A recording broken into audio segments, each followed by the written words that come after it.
Hello everyone, welcome to our channel, and today we will see how we can open up any private account out there without even following them on Instagram. So for that you need to just open up this website called Not Just Analytics and just type the username of that particular person over here and click on analyze.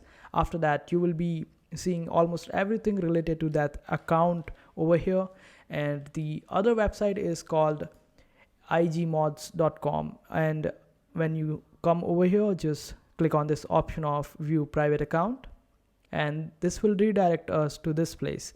Now you have to just type the username of that particular person over here and connect, and after that it will start its process. When the process is complete, you just have to go on your Instagram and check their account again, and it will be unlocked for you to see without even following them. So this is how it will work, but you need to make sure that your phone or your device is not on low battery mode, and also the auto downloads option is turned on so everything will work smoothly. So this is how you get to see private Instagram accounts without even following them.